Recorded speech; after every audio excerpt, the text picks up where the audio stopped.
Bienvenidas, bienvenidos todos a esta actividad con el profesor Arturo Barraza Macías, ¿ya?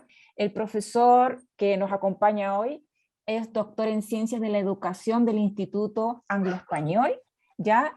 Actualmente se desempeña como profesor de tiempo completo en la Universidad Pedagógica de Durango, es miembro del Consejo del Área de Investigación de la misma universidad, también es miembro del Consejo Académico de la Universidad Pedagógica de Durango, coordinador del grupo de investigación La Psicología Positiva en los Agentes Educativos, coordinador de la red Colectivos de Investigación Acción del Estado de Durango, presidente, fundador y miembro de la red Durango de Investigaciones Educativos, ¿ya?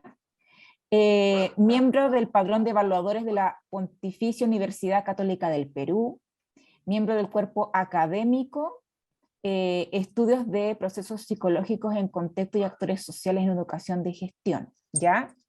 Él además participa en algunas revistas, es miembro del consejo editor de otras revistas, también de una revista, por ejemplo, acá en Chile, de la revista de Educación Inclusiva, y Praxis Investigativa Redie también está en esa revista, tiene publicado artículos, capítulos de libros y artículos de investigación.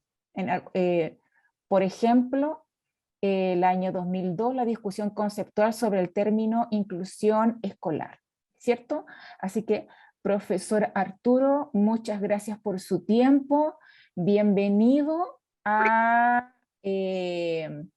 esta presentación que nos va a hacer el día de hoy y lo dejamos aquí para que usted inicie la ponencia del día de hoy. Las preguntas ya las vamos a hacer al final, ¿sí? El profesor Arturo va a hacer su presentación, nos va a contar de qué cuenta su ponencia y las preguntas las vamos a realizar al final, así que las pueden ir escribiendo en el chat, las escriben ustedes tanto esté en la presentación y así que profesor, bienvenido.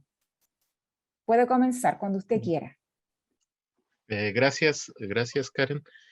Bueno, agradezco en primera instancia a la invitación, sí, a tratar este tema que de repente lo he dejado por un tiempo y en otro tiempo he trabajado bastante sobre él. He tenido los altibajos de trabajo porque luego me meto en otros proyectos y en otras áreas de trabajo. Pero bueno, ahora estoy retomándolo otra vez y me interesa avanzar un poco en ese sentido.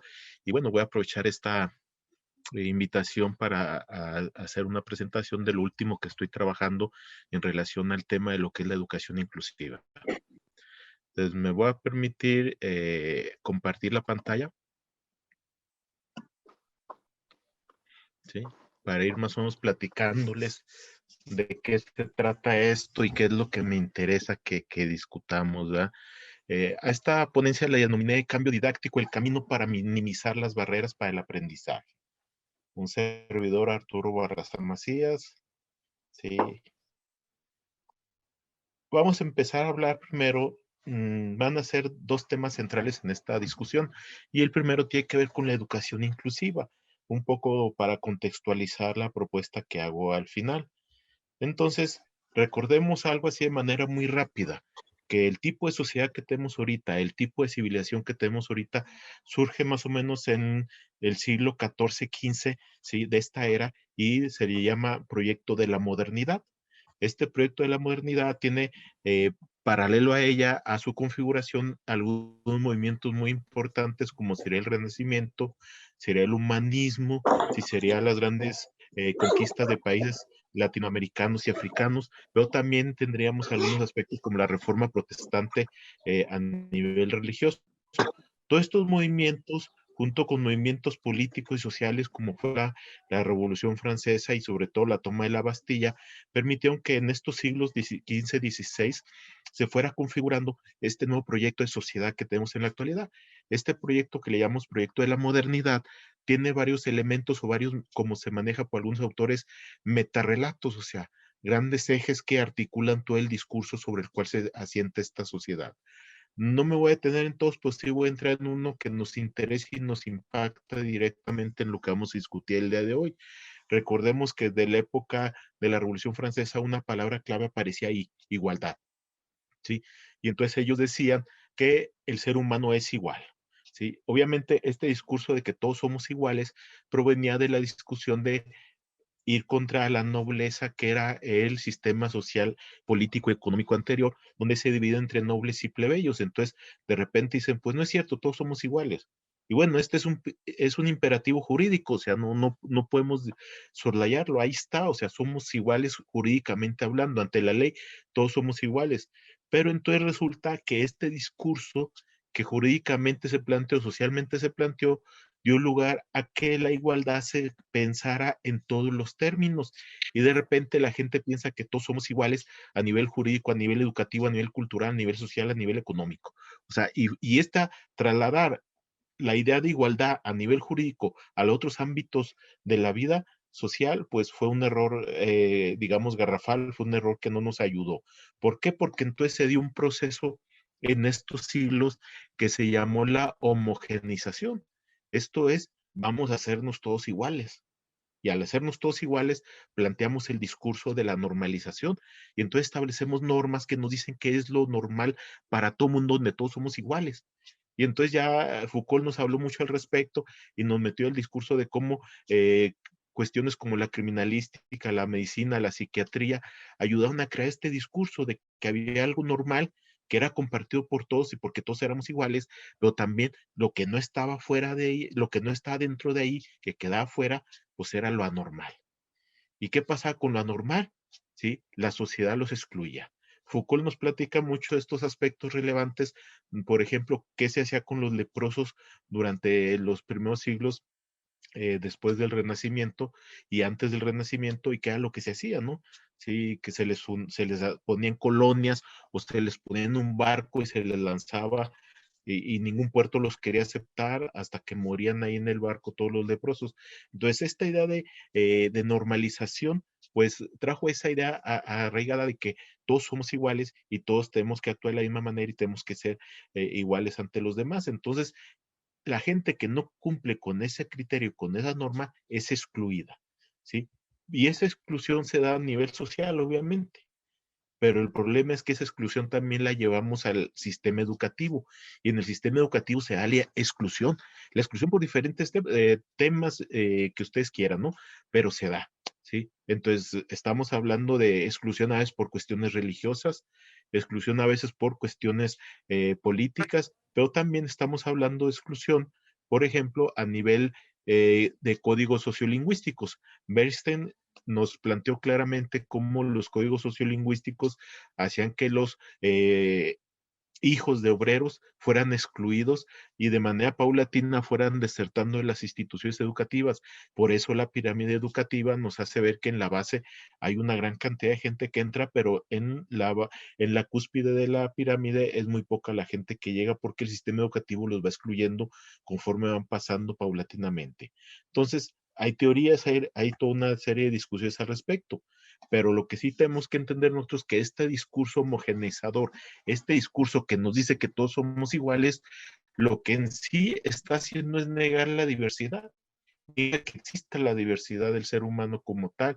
Y recordemos que los seres humanos somos diversos culturalmente hablando, somos diversos étnicamente hablando, o sea, no hay discusión. Somos diversos en las capacidades que tenemos, algunas más, otras menos, unas más desarrolladas, otras menos desarrolladas, inclusive en algunos casos hasta ausencia de capacidades. También somos diversos en la diversidad cognitiva. ¿Sí? No es lo mismo que alguien aprenda con un estilo de aprendizaje que aprenda con otro, o que utilice ciertas estrategias de aprendizaje o ciertas habilidades cognitivas, ¿no? Y también somos diversos en relación a nuestras preferencias, ¿sí? Preferencias sexuales, preferencias políticas, ¿sí? De lo que ustedes quieran, por tanto somos diversos, hay diversidad. Y sobre todo, ¿sí? Esto no hay que olvidarlo, somos diversos a nivel socioeconómico. O sea, a nivel socioeconómico, la desigual distribución de la riqueza nos hace altamente desiguales y entonces nos habla de que hay una gran diversidad. Entonces, esta tendencia a la homogenización, a la igualdad artificial, a la normalización, lo que hace es negar la diversidad. Así de sencillo. Diversidad que está presente ahí y que se nos presenta recurrentemente, sin embargo, nos intentan que la ocultemos y la neguemos como que no está. ¿Y qué sucede con el sistema educativo? Pues tenemos que el sistema educativo genéricamente lo que hace es también participar en esa idea de homogeneidad, de normalización, y lo que hace es que se vuelve un modelo educativo totalmente selectivo, donde va excluyendo a aquella gente que no cubre los requisitos de esa normalización que se pretende según un plan de estudio, según un sistema educativo. Y es el modelo que prevalece normalmente. En algunos países se abren modelos compensatorios e inclusive todos podemos ver y todos recordemos el caso de Plaza Sésamo. Plázamo es el mejor ejemplo de cómo el gobierno de Estados Unidos pretendió hacer un modelo compensatorio para apoyar supuestamente a las personas de más escasos recursos que decía que tenían un déficit cuando entraban a la escuela muy fuerte en comparación de los otros tipos de niños. Por lo tanto, compensaban con programas de televisión como Plaza Sésamo ese tipo de vacíos o de déficit. Pero bueno, en el camino también fueron surgiendo dos modelos. El modelo comprensivo integrador, ¿sí? O denominado genéricamente como integración escolar o integración educativa, fue surgiendo también y se fue desarrollando y tuvo cierto auge a nivel de las políticas que se manejan en forma general.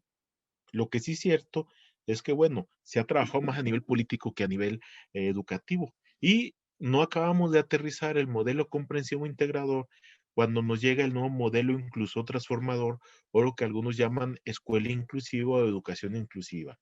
Lo que sí es necesario reconocer es que tanto el modelo de la escuela integradora como el modelo de la escuela inclusiva, los dos se pueden considerar que promueven una educación abierta a la diversidad. ¿Qué quiere decir esto de abierta a la diversidad? Que reconoce que somos diversos, que no todos somos iguales, ¿sí? Y por lo tanto intenta trabajar para atender esa diversidad. Obviamente no nos interesa en esta ocasión hablar de la educación integradora o de la escuela integradora, por lo tanto me voy a centrar nada más en lo que es la educación inclusiva. En el caso de la educación inclusiva sí hay que reconocer y hay que tener cuidado con eso, de que cuando se inició el discurso de la educación inclusiva, hubo confusión. Y entonces la gente manejaba indistintamente educación integradora, educación inclusiva. Y no solamente la gente, ¿eh? Esto yo lo puedo constatar de primera mano aún en documentos oficiales aquí en México e inclusive en documentos internacionales como el UNESCO, donde decían que era educación inclusiva, pues nos dan la definición de educación integradora. Sí, entonces había una confusión inicial, pero bueno, esto fue porque se inició de esa manera. Lo que sí es verdad que después de que se empezó a desarrollar el discurso de la escuela inclusiva, de la educación inclusiva, nos dimos cuenta que no hay un solo discurso de la escuela inclusiva o de la educación inclusiva, sino había diferentes tipos de discursos. Había un discurso, cuando yo hice una revisión al respecto, que publiqué un capítulo, un libro sobre esto, encontré que había 5 enfoques diferentes de cómo entender la educación inclusiva. Obviamente está la educación inclusiva de calidad, está lo que llamamos la educación inclusiva y cognitiva, está la mejora de la escuela inclusiva, está la perspectiva psicopedagógica de la escuela inclusiva y está el enfoque sistémico de la escuela inclusiva. En este caso tengo resaltado el tercero de ellos, el tercer enfoque, que es la mejora de la escuela inclusiva, porque es el que ahorita me voy a detener un poquito en él, porque es el más difundido y el más conocido, ¿sí? En los antecedentes de este enfoque, obviamente surge en Inglaterra en el año 2000, fue presentado por Tony Wood y Mel Ainscough en un documento denominado Índice de Inclusión, que ya ustedes lo pueden conseguir en la misma redes sociales, circula libremente este texto, ya en español, ustedes fácilmente lo pueden conseguir. Este documento es editado por el Centro de Estudios en Educación Inclusiva y se difundió aquí en Latinoamérica por la Oficina Regional de Educación de la UNESCO. ¿Sí? ¿Qué es lo que es este modelo y qué propone este modelo como educación inclusiva? En realidad, este modelo lo que nos habla es de un micromodelo educativo. Un micromodelo que parte de un imperativo ético. ¿Cuál es el imperativo ético? Atender a la diversidad de la población, ¿sí? Y entonces, ¿qué proponen ellos? Pues ellos desarrollan lo que llamamos un movimiento teórico por la mejora escolar desde la perspectiva de la inclusión, ¿sí? Y entonces, ellos tienen varias ideas, fuerzas que vamos a destacar de manera muy breve para no extendernos en eso. Primero ellos toman la atención en lo que llamamos el enfoque social de la discapacidad. ¿Qué quiere decir? Que se desplaza la atención de las necesidades educativas especiales a las barreras para el aprendizaje y la participación. En otras palabras, el discurso de la escuela integradora centra la atención en las necesidades educativas especiales. ¿De quién eran esas necesidades educativas especiales? De los alumnos. Entonces, estábamos centrando nuestra atención en los alumnos. Por eso nos pedían hacer adecuaciones curriculares para los alumnos.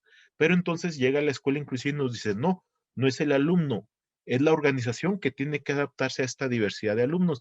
Y por lo tanto, entonces las organizaciones, en este caso las instituciones escolares, generan barreras para que el alumno aprenda, ¿sí? Para que todos, no un alumno en particular, sino todos los alumnos aprendan y participen activamente a nivel social. Por otro lado, ellos centran su atención, ya lo dijimos, en la organización. Y para ellos, como parte de su proceso de trabajo, crean un modelo tridimensional que centra su atención en la cultura, las políticas y las prácticas de una organización, de una institución, de una escuela. Para esto ellos promueven, sí, y desarrollan una investigación-acción. Entonces, su estrategia de trabajo es la investigación-acción. Y entonces ellos desarrollan una investigación-acción que es su estrategia de carácter procesual. Ahora, hay diferentes modelos de investigación-acción. ¿Cuál es el que eligen ellos? Ellos trabajan con el modelo práctico deliberativo, que esencialmente es empírico y autorreferencial. ¿Qué quiere decir esto? Que no requiere múltiple o mucha teoría o desarrollos teóricos consolidados, sino lo que requiere es partir de la experiencia concreta de la realidad. Entonces, es el modelo de investigación-acción con el que ellos desarrollan. Inclusive, aquí vemos las etapas de manera muy general. No las explico porque ya todos las conocemos. ¿Sí?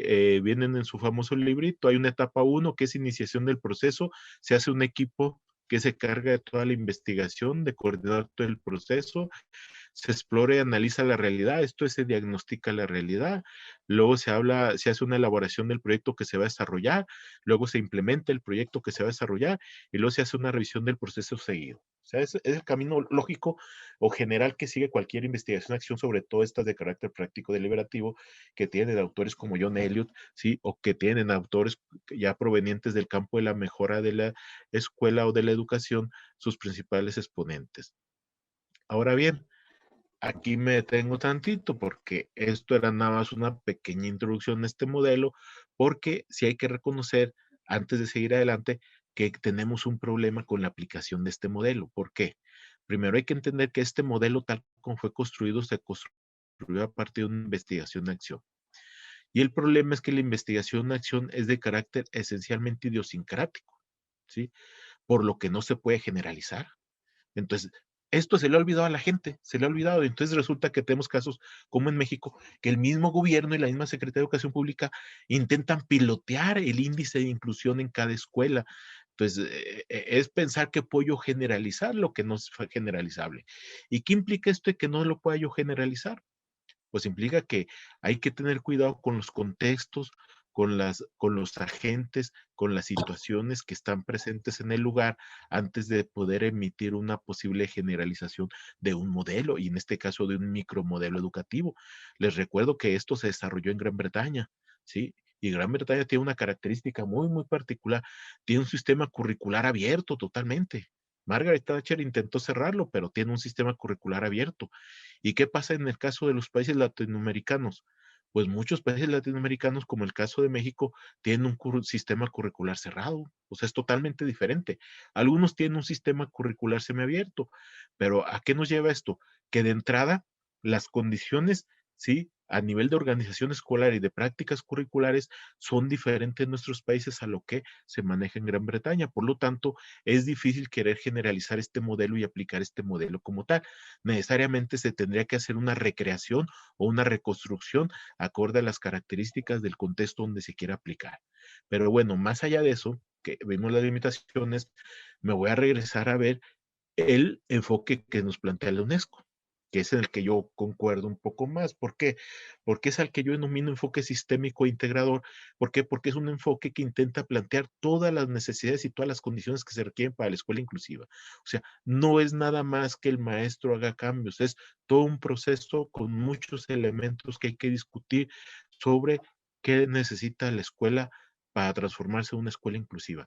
Y entonces él nos plantea una serie, la UNESCO, perdón, nos plantea una serie de condiciones que son las que van a permitir que transitemos a una escuela inclusiva. Tenemos por un lado que exista en las escuelas un proyecto educativo institucional que esté orientado hacia los principios de inclusión y diversidad. O sea, tenemos que la institución tenga su proyecto. Tenemos que la institución tenga un clima escolar acogedor y de apoyo, o sea, necesitamos un clima que permita que se respeten las diferencias al interior, o sea, un clima de colaboración, de cooperación, de tolerancia, ¿sí? Eso que se dé a nivel clima escolar. Necesitamos también un liderazgo y compromiso del equipo directivo con el aprendizaje de todos los alumnos y los docentes. En otra perspectiva, o en otras palabras, tendríamos que decir que los directivos de las instituciones escolares tendrían que tener muy, muy claro, ¿sí? Que su objetivo es el aprendizaje, pero de todos los alumnos. Y eso implica a todos, ¿sí? También aquellos que presentan alguna capacidad diferente, pero también aquellos que presentan habilidades diferentes a nivel cognitivo. O sea, cualquiera tiene que tener la capacidad de aprender en esa escuela. Es la obligación de la escuela hacerlo. Necesitamos también que haya un trabajo colaborativo entre los distintos integrantes de la comunidad educativa. ¿Qué es esto? Pues lo que necesitamos es que colaboren los padres con los maestros con el director con los otros agentes educativos externos. Entonces, se debe de colaborar entre sí. Y necesitamos también oportunidades de desarrollo profesional y reflexión continua de los docentes en torno a las prácticas educativas. O sea, le apostamos a que siga la formación permanente del profesorado, pero una formación en el campo, en el mismo lugar donde el maestro trabaja, pero una formación que nos permita que haya cooperación y reflexión entre ellos. No el que vaya alguien externo y les dé un curso o les bajen un curso como se manejó ahorita los famosos webinar, ¿va?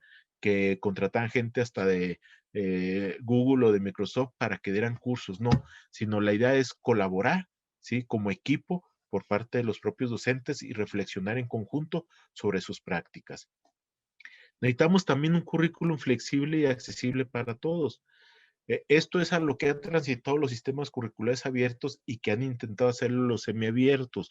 No es posible que haya un solo plan de estudios general y se aplique por lo mismo a todo el país y a todos los niños de todo el país, y a veces muy cargado, porque a veces no discriminamos entre contenidos básicos y nos vamos a todos los contenidos, ¿no? También nos pide la UNESCO que tomemos en cuenta que hay necesidad de desarrollar estrategias y metodologías que atiendan a la diversidad. ¿Por qué? Porque no todas las metodologías toman en cuenta la diversidad. Tengamos criterios y procedimientos flexibles de evaluación y promoción.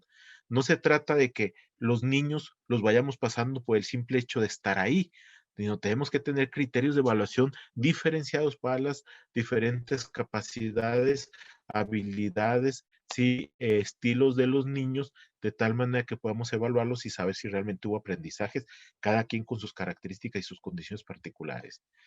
Debe haber, obviamente, que no se cubre en la mayoría de nuestros países, disponibilidad de servicios y recursos de apoyo para quienes lo requieran. O sea, debe haber participación activa de las familias en el proceso educativo.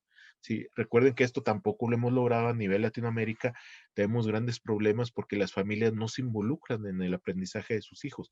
Recuerden que ese es el problema que hubo, por lo menos aquí en México y no sé si en otros países, con el famoso confinamiento por el COVID, porque entonces los padres se molestaban de tener que trabajar con sus hijos y tener que ayudarle a sus hijos. De hecho, por eso se dio la discusión de si ya regresaban y querían que regresaran.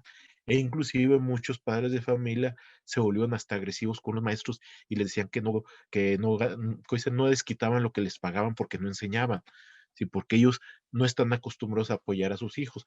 Toda la responsabilidad de lo educativo se lo dejan al propio maestro. Pero bueno, son procesos que estamos viviendo.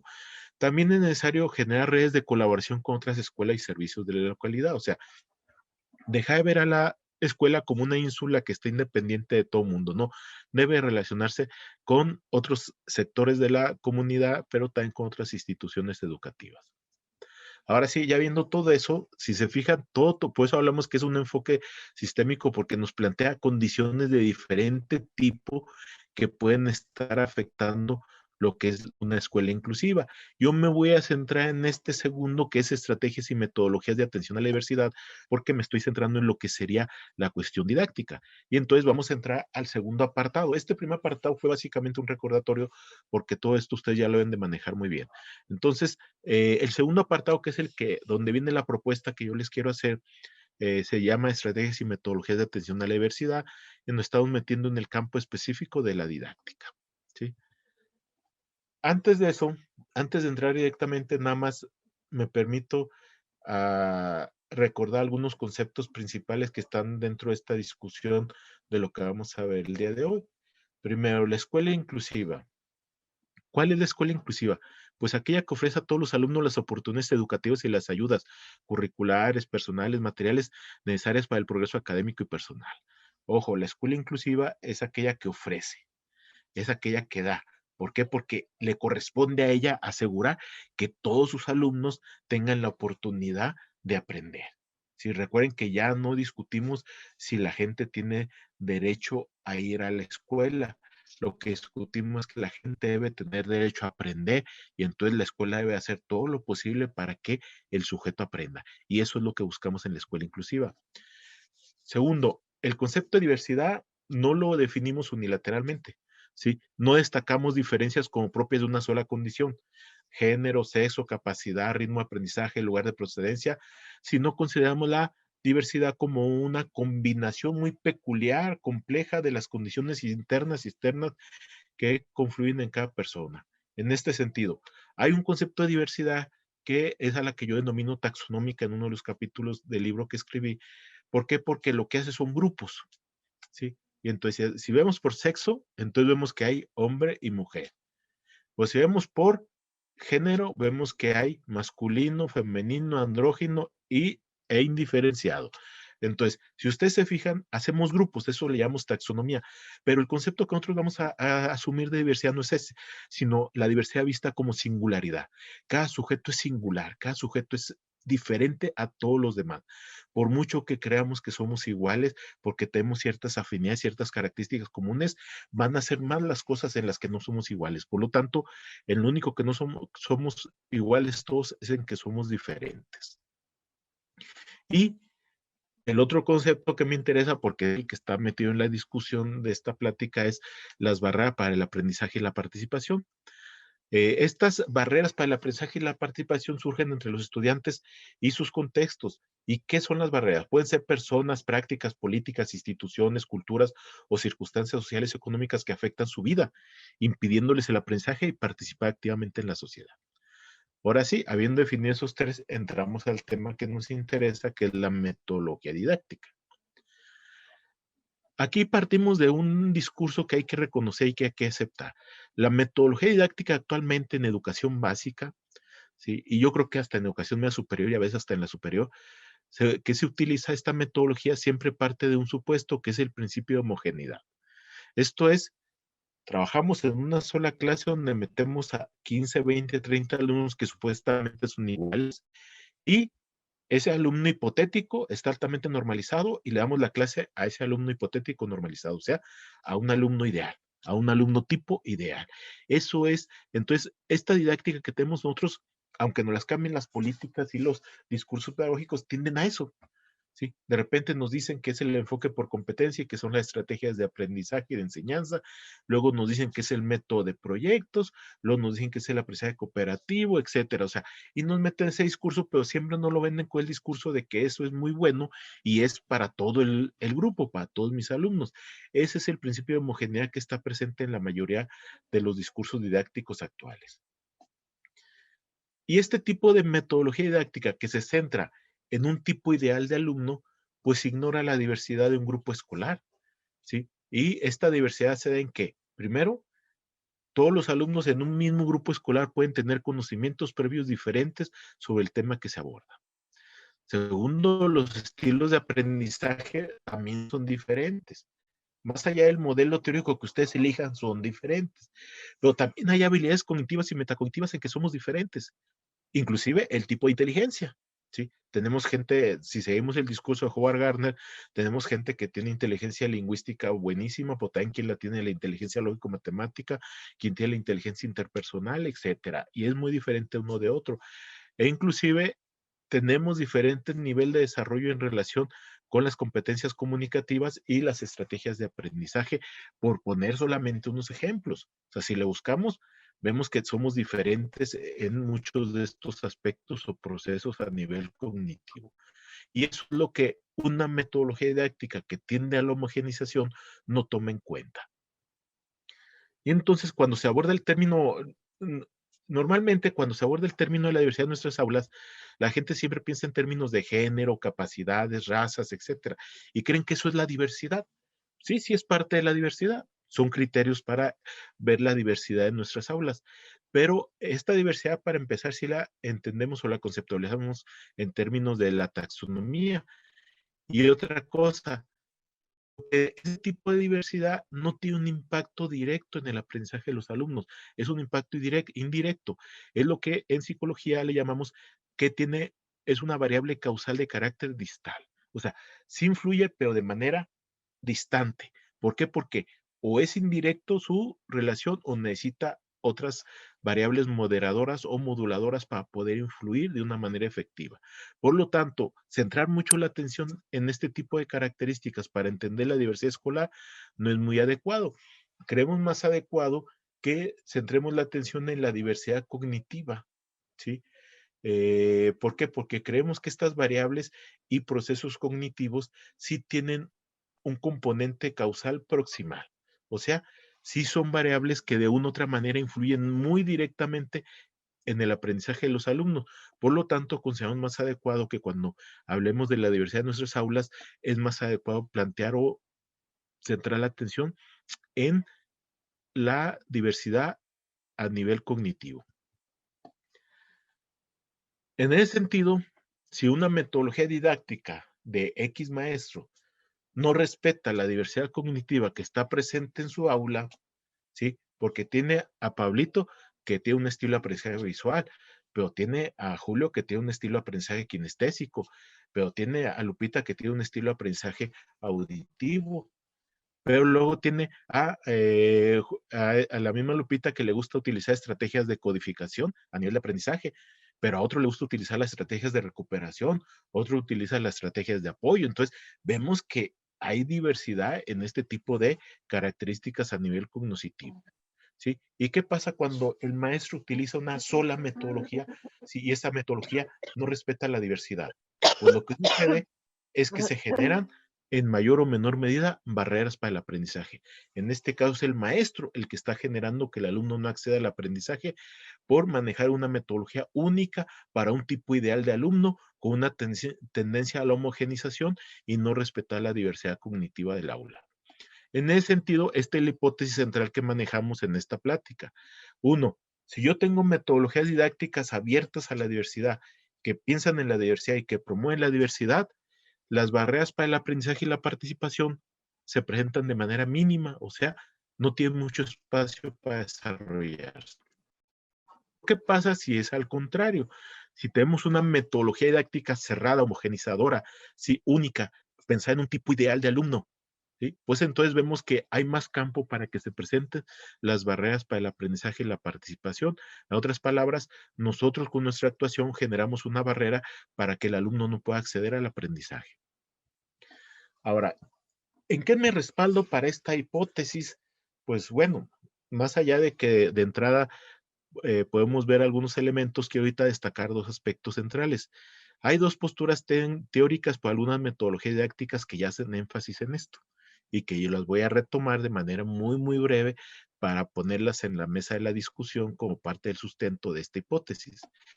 La primera tiene que ver con una corriente psicológica que estuvo de moda en la década de los 90, que es lo que llamamos la concepción constructivista del aprendizaje y la enseñanza. Su autor, Salvador César Coll. Sí, Salvador César Coll. ¿Qué nos dice Salvador César Coll? Él en alguno de sus libros y de sus discursos, cuando habla de la intervención educativa que debe desarrollar el maestro, él nos plantea que debe haber un principio de ajuste de la ayuda pedagógica. ¿Por qué? Nos dice, el alumno es responsable de su aprendizaje, pero el maestro le debe de ayudar. Pero ojo, no puede ayudarle igual a todos, entonces tiene que ajustar su ayuda a las características de los alumnos. Obviamente este principio de ajuste de la ayuda pedagógica, César Coll no lo traslada del discurso psicológico constructivista, sino de la investigación cualitativa de corte etnográfico. Pero más allá de eso, es un discurso que deja claro que no todo método, no toda estrategia de aprendizaje, no toda estrategia de enseñanza es buena para todos los alumnos, sino que hay que ajustar y que es el maestro el que tiene que ajustar. A veces hasta nada más ajustamos vocabulario, pero a veces tenemos que ajustar toda la intervención. Y la segunda postura teórica que nos apoya en esta idea de la diversidad y de ir en contra de la tendencia homogeneizadora de la didáctica es lo que se maneja como psicología instruccional, teoría instruccional o diseño instruccional. Aquí está la foto de Charlie Regilud, que es uno de los exponentes principales junto con Merrick, que desafortunadamente no hay mucha literatura traducida al español porque está en Estados Unidos la mayoría, pero la que hay nos permite entender una cosa. Ellos dejan claro que no hay un método por sí mismo que sea bueno para cualquier tipo de aprendizaje. Entonces ellos promueven múltiples diseños instruccionales, múltiples métodos. ¿Por qué? Porque dicen que este diseño instruccional que yo diseñe tiene un carácter probabilístico. O sea, no es un hecho que se logre el aprendizaje, ¿sí? Pero bien, este carácter probabilístico explica por qué los métodos no garantizan que los alumnos realicen un aprendizaje efectivo, o sea, no se garantiza, no tenemos una certeza con ningún método, con ningún diseño instruccional, ¿sí? Pero ojo, sí tenemos posibilidades o la probabilidad de que se logre. Según el método, se puede incrementar o reducir el nivel de probabilidad de que un alumno aprenda, ¿sí? Aparte de esto, que son dos posturas teóricas muy, muy claras que nos manejan estos autores, tenemos que ya hay metodologías didácticas que sí, desde que se y originan, desde que se plantean estas metodologías didácticas, asumen, sí, un compromiso con la diversidad, ¿sí? Y plantean que se puede trabajar a partir de la diversidad y nos dan recomendaciones para trabajar a partir de la diversidad de nuestros alumnos.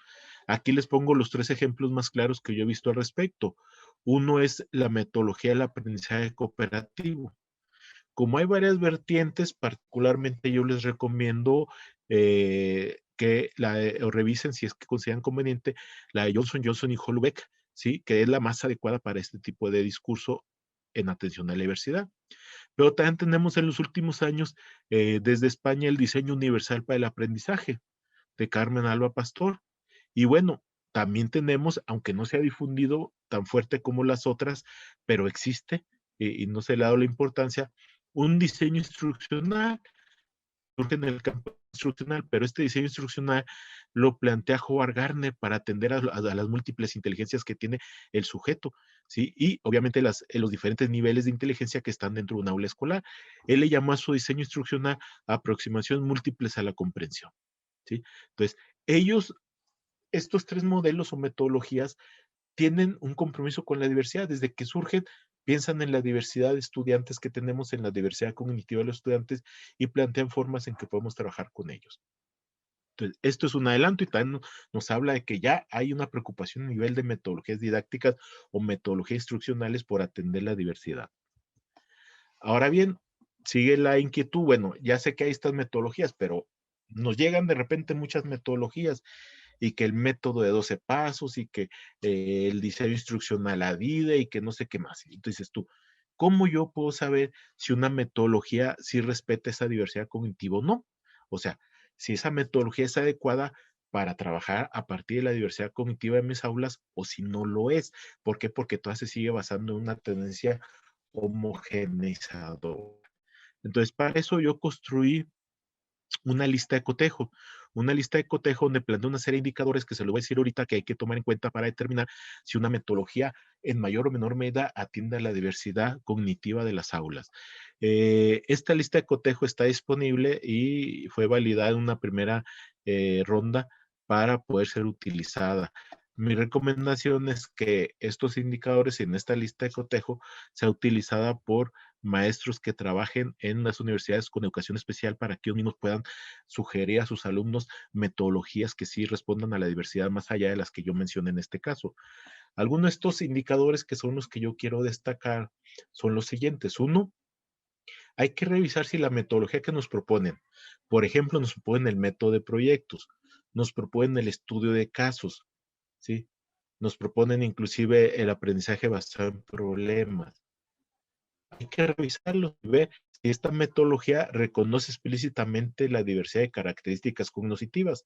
En otras palabras, esas características que nos dicen que las personas asimilan y procesan la información de manera diferente. También hay que checar si esta metodología propone diferentes formas de organizar las actividades de aprendizaje en función de esas características cognitivas. También hay que revisar si estas metodologías propone el uso de diferentes estrategias motivacionales, atendiendo a la diversidad también de motivaciones, que es otro componente cognitivo que existe en nuestras aulas. También hay que ver si la metodología reconoce que se pueden utilizar diferentes tipos de estrategias de aprendizaje. Ya desde que una metodología llegue y les dice, estas son las estrategias de aprendizaje y estas son las buenas y son las que deben de servir porque son las plus, ya nos habla de que se va a hacer una tendencia homogenizadora. ¿Sí? La metodología reconoce que la efectividad de las estrategias de aprendizaje varía de alumno a alumno. O sea, hay que ver que yo puedo tener todo un catálogo o un repositorio de estrategias de enseñanza o de aprendizaje, pero yo sé que no todas van a servir igual y no todas le sirven a los mismos niños. Entonces tengo que tener esa posibilidad de moverme libremente entre ellas. La metodología también reconoce el papel diferenciado de las habilidades metacognitivas, o sea, en otras palabras, aquellas habilidades que nos ayudan a tomar conciencia y a reflexionar sobre nuestros propios pensamientos, ¿sí? Si lo hacen o no lo hacen, o ni siquiera lo mencionan. La metodología propone el desarrollo de diferentes tipos de habilidades cognitivas, obviamente habilidades relacionadas con el procesamiento de la información, atendiendo a las necesidades de los alumnos. La metodología propone tomar en cuenta las competencias comunicativas de los alumnos, capacidad para desenvolverse eficazmente en una comunidad hablante, a eso me refiero con competencias comunicativas. La metodología ofrece diferentes formas de evaluar el aprendizaje de los alumnos, propone diferentes criterios para evaluar las actividades y productos de los alumnos. O sea, estos son indicadores básicos que nos pueden ayudar a decidir en qué medida habrá algunas metodologías que sean muy abiertas a la diversidad porque nos dan muchas posibilidades de lo que hemos estado mencionando, pero habrá otras metodologías que no nos den esa discusión, no nos lleven hacia allá, ¿sí? Ahora, vamos a pensar en esto. Ahorita actualmente tenemos una tendencia homogenizadora, o sea, a usar un método para toda una clase, ¿sí? Yo tengo mi clase de alumnos, utilizo un método con los pasos bien preestablecidos, bien delimitados, y eso hace que nos cerremos a la diversidad. Queremos utilizar metodologías, ya sea porque algunas son de las que les acabo de proponer, o porque ustedes analicen algunas de las que lleguen con ustedes y después de analizarlas con estos indicadores empíricos que les he dado, reconozcan que sí están abiertas a la diversidad, si no 100% en un gran porcentaje, entonces podemos hacer un cambio didáctico y podemos intentar transitar de una tendencia didáctica homogenizadora al uso de métodos abiertos a la diversidad. Ese sería el cambio didáctico adecuado que nos ayudaría a trabajar metodológicamente a nivel didáctico con nuestros alumnos respetando la diversidad cognitiva presente en nuestras aulas. Sin embargo, aquí me detengo tantito porque voy a meter otro punto en la discusión. ¿Cuál es el otro punto que voy a meter en la discusión? Ya en alguna ocasión cuando se dio en España los movimientos de reforma, de renovación pedagógica y se dio los movimientos, el movimiento teórico de la escuela, de la mejora de la escuela, perdón, y se discutió sobre la investigación-acción, en que España tuvo su propio movimiento de investigación-acción. Ellos, uno de esos autores que manejaba ese discurso, nos hizo un planteamiento muy, muy directo y muy claro. Dice, sí necesitamos cambiar las prácticas de los docentes y la investigación-acción puede ayudar a cambiar las prácticas de los docentes. En este caso, esa tendencia didáctica a la homogenización, podemos intentar cambiarla, que haya ese cambio didáctico. Pero él nos dice, pero no vamos a poder cambiar las prácticas trabajando nada más sobre las prácticas. Para cambiar las prácticas hay que trabajar sobre sus creencias, sobre sus valores, sobre sus actitudes. Mientras yo no cambie las actitudes de los docentes, sus creencias, sus valores, entonces no vamos a estar en condiciones de que el maestro decida y acepte hacer un cambio en sus prácticas. En otras medidas, el cambio didáctico depende de lo que tengamos como actitud en los docentes. Yo puedo llegar con un discurso como este diciendo que necesitamos hacer un cambio didáctico. Pero si el maestro tiene una actitud negativa hacia la diversidad o tiene una actitud de ignorar a la diversidad, nada más nos va a escuchar y nos va a hacer a un lado, o sea, no nos va a prestar mayor atención. Por eso entonces, ¿qué tenemos que hacer? Tenemos que trabajar sobre la actitud primero de los docentes para después llevarlo a que vea la necesidad del cambio didáctico. Este aspecto también ya lo trabajé, hice una escala de actitud donde con una serie de indicadores vemos qué tanto el maestro tiene una actitud negativa o positiva hacia la diversidad escolar, hacia la diversidad cognitiva. Este instrumento también se puede utilizar con fines diagnósticos y nos ayudaría a saber si en una escuela hay una tendencia negativa hacia la diversidad y por lo tanto, antes de pensar en buscar un cambio didáctico para mejorar el aprendizaje de nuestros alumnos, habría que pensar en cambiar la actitud de los docentes.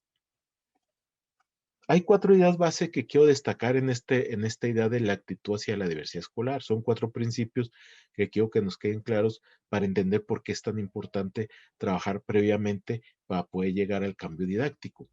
Primero, hay que entender que la actitud como tal es un aspecto predisponente de la acción. Sí, porque, o sea, si yo tengo una actitud positiva, me predispone a que yo se actúe. Si tengo una actitud negativa, me predispone a no actuar. Así de sencillo.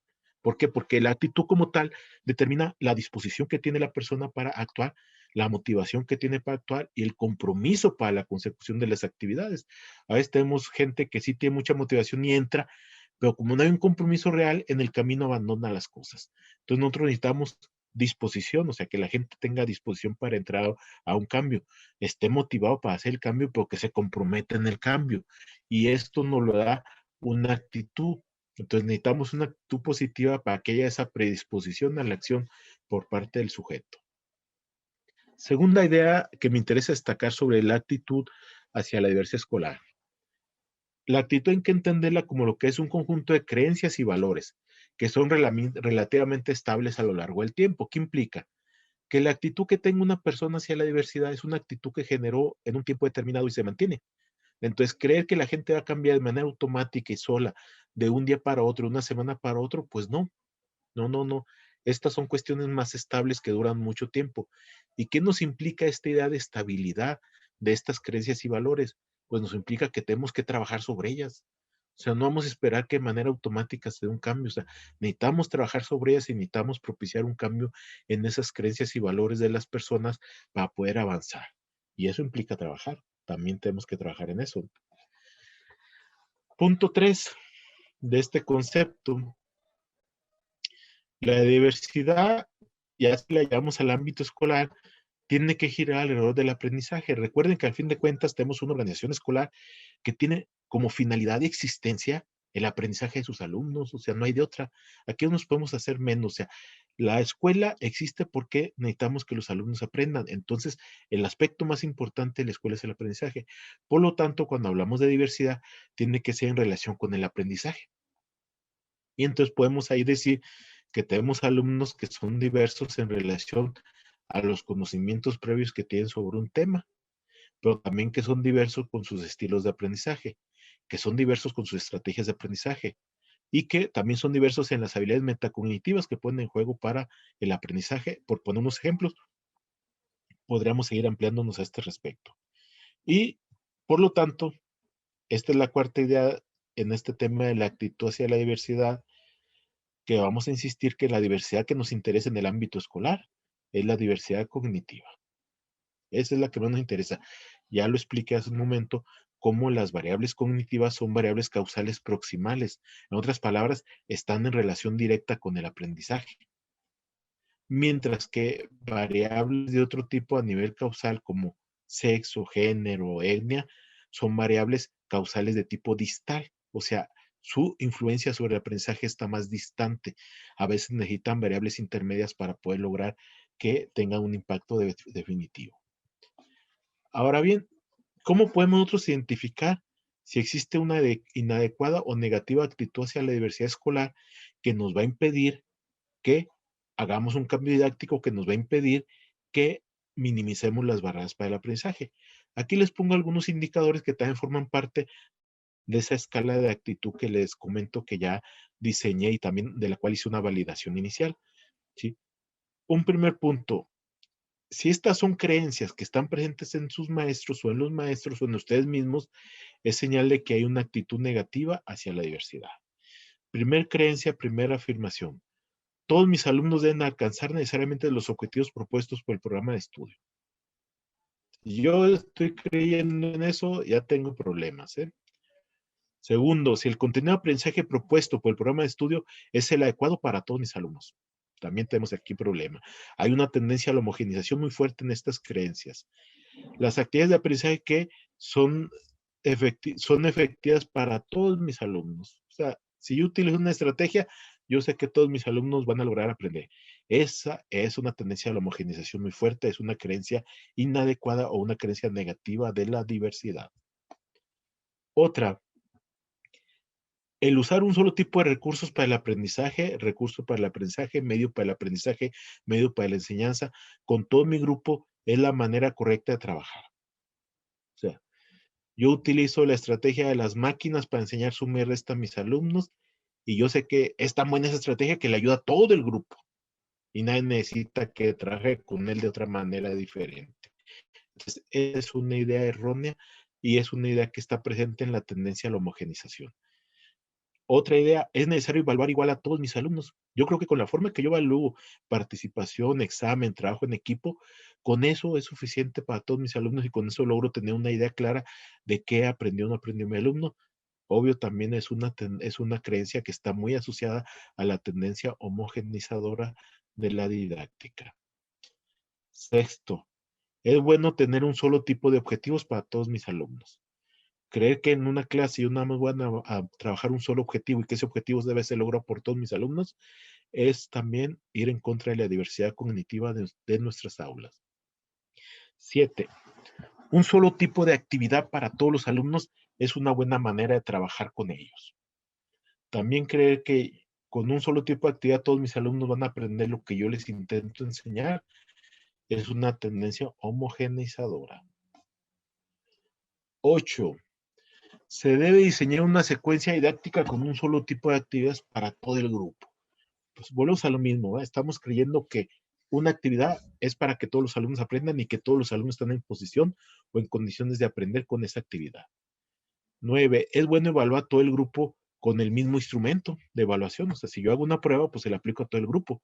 ¿Por qué? Porque con esa es suficiente para todos. O sea, todos más o menos aprendieron lo mismo desde mi perspectiva, por lo tanto, los puedo evaluar de la misma manera. Esa es una creencia que está ligada a la tendencia homogenizadora, es contraria a la idea de diversidad dentro del aula. 10.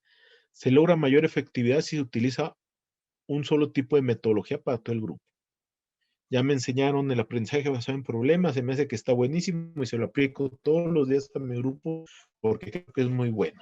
¿Por qué? Porque creo que ese método es muy bueno y puede servir a todo el grupo. O sea, no distingo que exista diversidad en mi aula. Yo creo que el grupo es una sola cosa, hay un solo tipo de alumno ahí, todos son iguales y por lo tanto este método es bueno para todos. No se deben hacer adaptaciones a los contenidos de aprendizaje propuestos por el programa de estudios. O sea, que el programa de estudios planteado o hecho para un tipo ideal de alumno se acomoda a todos mis alumnos reales y entonces no tengo necesidad yo de hacer ninguna adaptación. Obviamente también esto es algo muy lejano de la realidad y está más asociado a las tendencias homogenizadoras. 12. El material didáctico que utilizo debe ser igual para todo el grupo. Volvemos a lo mismo. Pensamos en un solo tipo ideal de alumno, creemos que hay un solo tipo de alumno y creo que si les llevo una cartulina con una imagen, ¿sí? Todos van a aprender. ¿Por qué? Porque la imagen es muy buena, me quedó muy bonita y todo el mundo debe de aprender con eso. Sí, y pregunto yo, ¿y qué pasó con los alumnos kinestésicos? ¿Qué pasó con los alumnos visuales? Su nivel de aprendizaje no va a ser el mismo, ¿eh? 13. Se debe utilizar el mismo método el aprendizaje para los alumnos. No hay necesidad de tener múltiples estrategias, no hay necesidad de tener múltiples métodos. Uno solo me sirve para todo mi grupo porque todos están más o menos del mismo nivel. Esto es una creencia muy arraigada a nivel didáctico y que nos habla de cómo negamos la diversidad cognitiva en mi aula. 14. Lo más importante para mi labor docente es lograr que los objetivos se logren, los objetivos que propone el programa de estudios. O sea que en este caso estamos hablando de cómo se privilegia los objetivos de un programa de estudios en detrimento de un niño real. Un niño real que tiene conocimientos previos diferentes a la mayoría de su grupo un niño real que tiene estilo de aprendizaje diferente al resto de su grupo, un niño real que tiene habilidades metacognitivas diferentes al resto de su grupo, y sin embargo yo obvio todo eso, lo ignoro, lo hago a un lado y pienso que todos deben de seguir y lograr el mismo objetivo que me dice mi programa de estudios. Esa es la forma en que vivimos la tendencia homogenizadora. Ustedes pueden analizar y calcular en qué medida todos estos indicadores ustedes pueden creer en mayor o menor medida. Si yo les pongo una escala del 1 al 10, ustedes pueden decir, bueno, creo que estamos hablando del material didáctico, yo estoy de acuerdo en un 7%, en un 8, o en un 9, en un 10, ¿sí? Pero ¿qué nos dice eso? Eso nos dice en qué medida nosotros transitamos a una tendencia homogenizadora. Nuestra posición didáctica a nivel de maestros es trabajar de manera homogenizadora con nuestros alumnos, pero porque nuestras creencias al respecto son también negando la diversidad y creyendo en ese tipo ideal de alumno normalizado que se nos vendió didácticamente. Bueno, para cerrar esta presentación y dar pauta ya a el aspecto de las preguntas, resumo la presentación bajo esta lógica.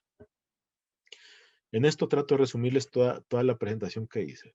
1. Nosotros necesitamos de una u otra manera, en nuestras aulas escolares, en nuestras escuelas, reducir la actitud negativa hacia la diversidad. En otras palabras, necesitamos que los maestros generen creencias y valores acordes a la diversidad. Es necesario ir eliminando en el discurso educativo, en el discurso de los docentes, la idea de homogenización, la idea de igualdad, la idea de que hay un tipo de alumno general sobre el cual podemos trabajar todos. Y entonces, como hay un solo tipo de alumno y todos comparten ese mismo criterio, entonces con que yo utilice el mismo método para todos es adecuado. Esa es una actitud negativa, es un conjunto de creencias y valores negativos hacia la diversidad. Es no creer en la diversidad. Y no nada más hablo de las diversidades más obvias, como sería la diversidad étnica o la diversidad de capacidades. Si todo el mundo distingue a alguien con parálisis cerebral y que no tiene movilidad en sus brazos o en sus piernas, de uno que sí lo tiene. Esas son diversidad muy vista, pero también tenemos la otra diversidad, la diversidad cognitiva que a simple vista no la vemos, pero que está ahí presente. Y que si ustedes hacen el simple ejercicio de un maestro que les diga a los niños, vamos a empezar un nuevo tema, el tema del cual vamos a hablar hoy es, ¿qué les diré? Las leyendas, ¿sí? Vamos a trabajar sobre el tema de las leyendas. Y entonces digan ustedes a sus alumnos, quiero que me hagan un mapa conceptual sobre lo que es una leyenda. Y si ustedes revisan esos mapas conceptuales, se van a dar cuenta que el acercamiento que tienen los alumnos a ese tema es diverso. Ellos tienen diferentes conceptos. Algunos tienen una idea más aproximada, otros la tienen más lejana, pero ojo, también va a haber quien tiene ideas erróneas, ¿sí? Y todo eso está presente y desde ahí ya vemos entonces que la idea que yo tenía de homogeneidad pues ya no existe, es una actitud de diversidad. Por lo tanto, es necesario reducir esta actitud de negativa hacia la diversidad o esta actitud de tendencia a la homogenización. En la medida en que yo pueda reducir esa actitud, el maestro va a estar en condiciones de aceptar cambiar sus prácticas. Y al cambiar sus prácticas, ¿cuáles son las que nos interesan? Las prácticas didácticas, las prácticas de intervención a nivel instruccional, a nivel de enseñanza, son las que nos interesan. Y en ese caso necesitamos que esas prácticas se adecúen a la diversidad escolar de su propio grupo, se acomoden y se adapten a esa diversidad escolar. Por lo tanto, necesitamos potencializar ese cambio didáctico, ¿sí? Para que haya un ajuste, ¿sí? O una adaptación entre las prácticas didácticas de los docentes y la diversidad cognitiva en su aula. Y ojo, porque cuando hablo de diversidad cognitiva, no hablo tampoco en términos utópicos o ideales de un año o de 2 años, hablo de que un mismo maestro, sí, de un año a otro puede tener un grupo diferente de alumnos con diferentes características. Y si nos vamos a educación superior, imagínense, o educación secundaria o pregrado, pues resulta que de un grupo a otro el maestro ve cambios tremendos. O sea, los grupos son diferentes y las personas que están dentro de cada grupo son diferentes. Y entonces, si logramos potencializar el cambio didáctico para que el maestro tenga prácticas didácticas o estrategias didácticas o metodologías didácticas que respeten en la medida de lo posible de la diversidad, vamos a poder nosotros reducir las barreras para el aprendizaje y la participación. Ojo, no eliminar las barreras. No podemos apostarle todo a esto. Esto le apostamos para la diversidad cognitiva. Pero ojo, también hay, por ejemplo, diversidades de otro tipo, como ya decíamos, la capacidad. Y si ustedes tienen un síndrome de Down, pues sí van a tratar de hacer sus adecuaciones, pero no van a reducir 100% las barreras que tiene para el aprendizaje y la participación, porque deben de confluir otros factores, como ya lo vimos en el enfoque sistémico que nos plantea la UNESCO para la educación inclusiva. Y ahora sí, si logramos reducir las barreras para el aprendizaje, ¿qué es lo que vamos a lograr? Que la mayor parte de nuestros alumnos logren el mayor aprendizaje posible. O sea, a mayor, mayor. O sea, y ojo con esto, ese es el motivo de existir de las escuelas, el aprendizaje de sus alumnos. Y si una escuela no logra que la mayor parte de sus alumnos logren el mayor aprendizaje, está fracasando como escuela. En ese sentido, este es el camino y eso es lo que estamos planteando nosotros y esa era la propuesta que les quise hacer en esta ocasión. ¿Cómo, logrando un cambio didáctico, vamos a lograr reducir las barreras para el aprendizaje y la participación de nuestros alumnos y por lo tanto vamos a posibilitar que haya más aprendizaje y mejores aprendizajes en nuestras escuelas? Obviamente, esto no agota todo lo que es la escuela inclusiva. La escuela inclusiva, ya lo vimos, son muchos aspectos. Tendríamos que hablar de la formación de docentes, tendríamos que hablar de la familia, tendríamos que hablar de la organización escolar, de los procesos organizacionales como el liderazgo del director, etcétera. Pero ahorita mi planteamiento era hacia este aspecto nada más. No porque niegue los otros ni crea que no son importantes, sino porque me interesaba destacar este aspecto que es la instrumentación didáctica, el trabajo didáctico como una posible solución a la presencia de tantas barreras para el aprendizaje y la participación en nuestras aulas. Y bueno, ese es el punto central y eso es lo que les quería plantear en esta ocasión. Los invito, si tienen ocasión, a visitar mis redes sociales. ¿Sí? Está el blog que manejo, donde tengo precisamente estos artículos que escribí sobre la actitud hacia la diversidad escolar y sobre las metodologías didácticas. Estoy por subir en estos días uno donde analizo también lo que son las clases expositivas. Y entonces ahí les adelanto, doy por hecho y sostengo y discuto ahí con una serie de indicadores que no necesariamente una clase expositiva puede generar barreras para el aprendizaje. Todo depende en qué condiciones se desarrolle esa clase expositiva. O sea que hay clases positivas que sí nos pueden ayudar a la diversidad. Y también está mi Facebook. En YouTube tengo 2 canales. Por cuestión de la pandemia tuve que habilitarme en estas cuestiones y empezar con estas cosas. El canal que hice documentarios con Arturo Barraza Macías es enfocado a temas educativos específicamente y el canal que se llama Asesorías de Investigación, como su nombre lo indica, está enfocado a temas de metodología de la investigación. Básicamente tengo 2 listas de reproducción, una sobre investigación-acción y otra sobre investigación cuantitativa, por si algo de eso les puede servir. Y bueno, con esto cierro mi participación en esta primera parte para que podamos tener el espacio para preguntas y respuestas o comentarios que ustedes quisieran hacer al respecto. Entonces, si hay algunas dudas, comentarios o si hay correcciones al respecto, son bienvenidas. Muchas gracias, profesor Barraza, por esta presentación muy interesante, ¿ya? Aquí en el chat, Oscar le dice que es un excelente tema, ¿ya? Bueno, y para mis estudiantes en particular de la clase de diversificación para la enseñanza y el aprendizaje, ya vamos a tener un taller respecto de esta charla porque es uno de los puntos que estamos viendo en la clase, así que, profesora, agradecidísimas. Y dice Carmen Amaya, buenísima charla, me gustaría saber su opinión sobre la resistencia de cursos, la resistencia de cursos, o no, o las, no sé, la repitencia, ya. Ya, listo, ahora sí. Me gustaría saber su opinión sobre la repitencia de cursos de acuerdo a la educación inclusiva. Según esta perspectiva, ¿ya no debería existir o qué instancia se debe o en qué instancia se debe tomar esa decisión, profesor? Pues bueno, es un tema muy discutido y muy analizado. Mi opinión muy personal. Primero, tenemos que tener en cuenta que el maestro debe comprometerse con el aprendizaje de los alumnos. Y al comprometerse con el aprendizaje de los alumnos, debe plantear objetivos accesibles a los alumnos. Entonces, si los alumnos alcanzan los objetivos accesibles, si no necesariamente los objetivos del plan de programa de estudio, pero sí avanza, el niño debe de ser promovido, pero si no, para mí sí debe ser repetido. Yo no estoy de acuerdo en que se esté pasando por humanidad o por decreto político a todos los alumnos, porque entonces estamos creando analfabetos, estamos creando gente que no tiene los conocimientos necesarios para estar en un área. Ahora, yo tengo un alumno con discapacidades, yo tengo un alumno con limitaciones cognitivas muy fuertes. Sí, pero eso no implica que no aprenda nada. Tiene que aprender algo. Y yo le tengo que exigir que aprenda ese algo para que pueda yo promoverlo. Si no, ¿cómo le voy a regalar calificaciones? Entonces, yo he tenido esa postura desde que empezamos aquí en México con la integración educativa y que entonces nos metían alumnos como síndrome Down y nos decían, es que pásalo y pásalo. Y la maestra se dedicaba a cuidarlo.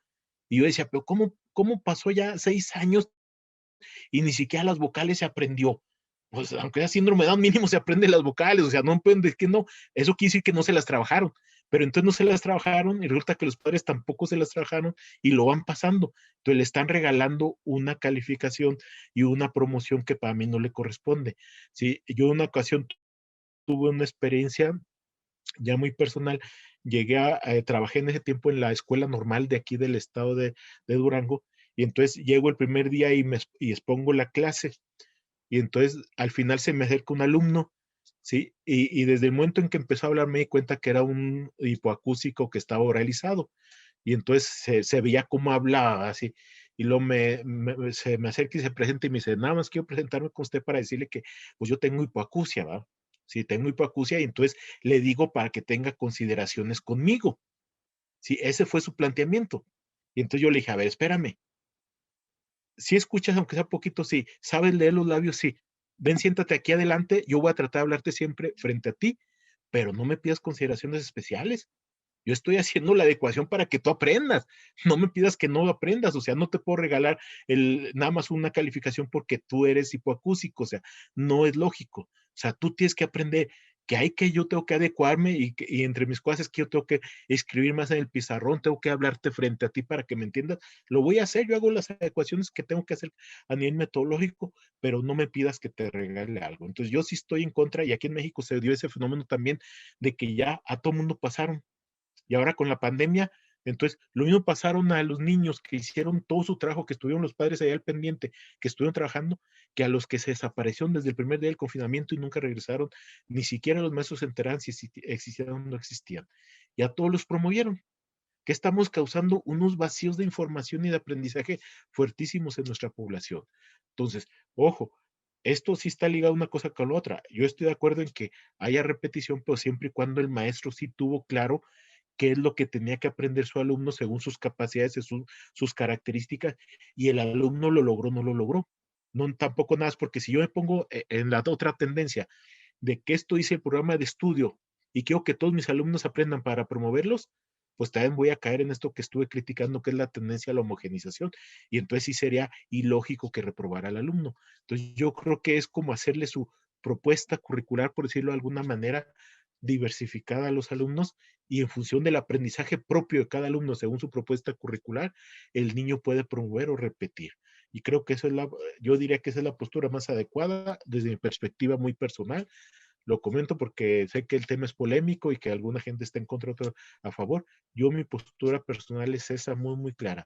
Debe haber una propuesta curricular diversificada, debe haber objetivos accesibles o alcanzables para todos los niños y si queremos promoverlos es porque los alcanzaron. ¿Sí? Yo estaría en contra en la otra postura, un solo objetivo, un tipo de objetivos para todos los alumnos, sin importar si tiene o no capacidades diferentes o de características cognitivas diferentes, y en función de eso reprobar a los que no lo logren, porque también sería algo que no sería lo adecuado desde mi perspectiva, ¿verdad? Pero no sé si me di a entender. Sí, profesor, muchas gracias porque aquí Carmen le dice muchas gracias, muy clara su respuesta. Profesor, otra pregunta. El trabajo de cambiar estas creencias, ¿cuándo comienza? ¿En la formación de las y los profesores o cuando salen al mundo laboral? ¿Debemos hacernos cargo como universidad? Sí, sí, pues es que ahí ustedes lo dicen, la persona que hizo la pregunta lo dijo claramente, ¿no? O sea, hablamos de que hay que trabajar con los que ya están en el campo, a laboral, los que ya trabajan, ¿va? Y pues hay que buscarles, pero hay que empezar con los que se están formando. Y yo creo que es algo que se debe integrar. Eh, a mí no me gusta, pero por ejemplo, aquí en México, cuando de repente en las reformas que hicieron a la licenciatura en educación de las escuelas normales dijeron, va a ser una licenciatura abierta a la diversidad, ¿sí? Y luego reviso yo el plan de estudios y decían eso porque había una materia donde se discutía que eran necesidades educativas especiales.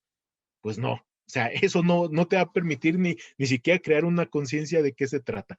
Creo que esto tendría que ser casi como un eje transversal en un plan de estudios para que los alumnos fueran entrando a esa idea, que a veces no se ve fácil porque como ellos son productos también de una tendencia homogeneizadora, hasta ellos no van a chocar de entrada para querer entender eso.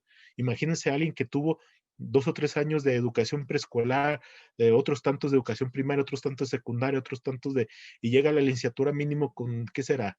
10 años de escolaridad. Y entonces, ¿qué pasa? Que él está acostumbrado a tener un maestro frente al grupo que tenga una sola metodología para todo el grupo y que no le interesen los demás y que si alguien no cubría los requisitos, pues los iban reprobando. Sí, como se decía antes, pues que no los cubrió.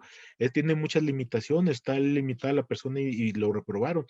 Él viene a esa cultura como alumno, entra a las normales, entra a las universidades y entonces tiene que enfrentarse a este reto de pensar en la diversidad. ¿Sí? Y yo creo que les va a costar, pero si la institución lo asume como compromiso y lo pone como eje transversal, creo que desde la universidad tendremos muy buenos elementos porque obviamente a lo mejor de entrada no lograremos un cambio 100%. Les recuerdo que también esto de los cambios no le apostamos nunca al 100% ni al todo, le apostamos un cambio gradual. Entonces, ya con que yo logre que los maestros que salgan o la gente que salga con su especialidad en educación en estas generaciones sean más abiertos a la diversidad que los de hace 10 años, ya fue ganancia. ¿Verdad? A lo mejor no es el 100% como yo quisiera, pero ya son más abiertos. ¿Qué me dice que a lo mejor la otra generación logro que sean un poco más abiertos y así, aunque sea paso a paso, vamos haciendo ese cambio gradual? Yo sí le apuesto a eso, yo sí creo mucho en eso, creo que es donde podemos hacer cambios. Yo creo mucho en esto, aunque ya ahorita esté un poco desfasada la teoría, yo creo mucho en esto de la teoría del caos, ¿verdad? Un cambio grande se puede hacer con cambios pequeños, paulatinos, sí, graduales, sin perder de vista, porque luego la gente quiere hacer cambios de golpe, quiere hacer cambios fuertes y se frustra porque no los logra y no los va a lograr.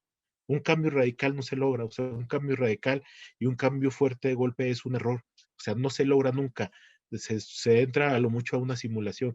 Entonces, para mí es más adecuado un cambio gradual, paulatino. Yo creo que eso a largo plazo nos permite sí lograr un cambio que se vea, que sea más efectivo. Creo que las universidades deberían de empezar y ellos son los que nos van a ayudar a ir transformando a los que ya están en el campo. Ya, profesor. Y la última pregunta.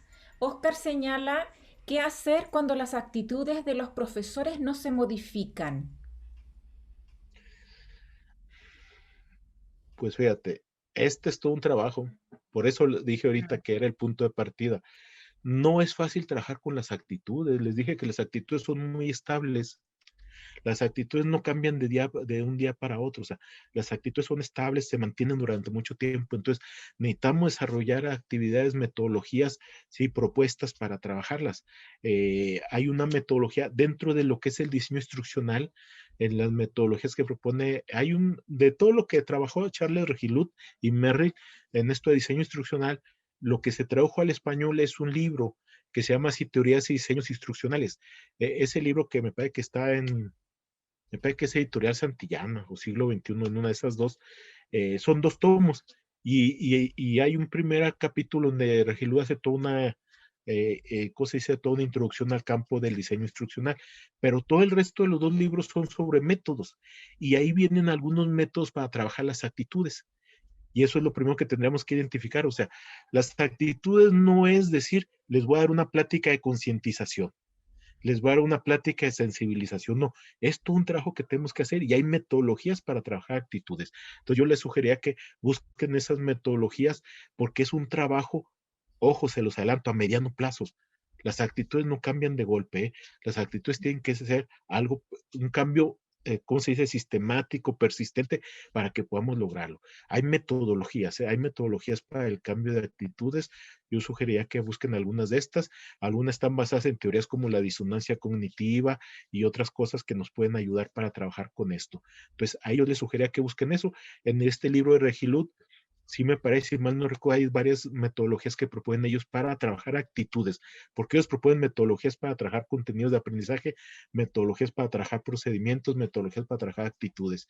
Y entonces ahí vienen, me parece que son las menos, porque obviamente son las menos desarrolladas, pero sí hay algunas que les pueden ayudar ahí, a menos de que pueden encontrar otras por ahí que les puedan ser utilidad, pero sí háganse la idea que es un trabajo que tiene que ser persistente, que tiene que ser de un tiempo más o menos estable y que los caminos que vamos a ver van a ser pocos hasta que logremos avanzar en el tiempo. Muchas gracias, profesor. En honor al tiempo, para cumplir con el tiempo lo vamos a dejar acá. Y Carmen Amaya es una política a nivel país, así que no hay que pensarlo mucho. Eso tiene que estar establecido, ¿ya? Debe ser. De hecho, Profe, lo señala la ley general profe, el decreto 83. profe, ¿escucha? Sí, Oscar, lo escuchamos. Es que lo que dice Carmen pasa y pasa mucho. Yo también me he Sí, encontrado. pasa, pero ahí yo creo que está precisamente, ¿cierto? La política que actualmente nos ampara y que es la ley general. Entonces, ahí la importancia también de conocer las políticas, porque claro, muchos establecimientos dicen, no, vos que es un establecimiento más inclusivo, no, no podemos responder a esto, pero están evadiendo su responsabilidad y su derecho a la educación, que ese es como el norte, ¿ya? Paulina dice, excelente, me encantó la mirada hacia la diversidad y generar herramientas de apoyo en otros y no delegar la responsabilidad de las familias en encontrar caminos que atiendan las necesidades de sus hijos, que es hacia lo que apunta Oscar y a lo que señala Carmen, ¿cierto? Así que, profesor, agradecemos infinitamente su tiempo, ¿ya? Le voy a escribir por su presentación para poder entregarla a algún estudiante que la requiera. Así que estamos en contacto, profesor. Una excelente temática que no coincidimos en la mirada, ¿cierto? Hacia dónde tenemos que ir y cómo tenemos que seguir y continuar trabajando para nuestros estudiantes de pregrado y para nuestros estudiantes que ya son profesionales de la educación, ¿cierto? Y que parece que les toca como el camino ya más complejo en sus espacios educativos. Así que muchas gracias, profesor, por su tiempo. No, gracias a ustedes por la invitación y aquí estamos en contacto. Hasta luego. Sí. Muchas gracias, profesor. Hasta luego. Paulina, ningún problema. Me escribe, ¿ya? Me escribe.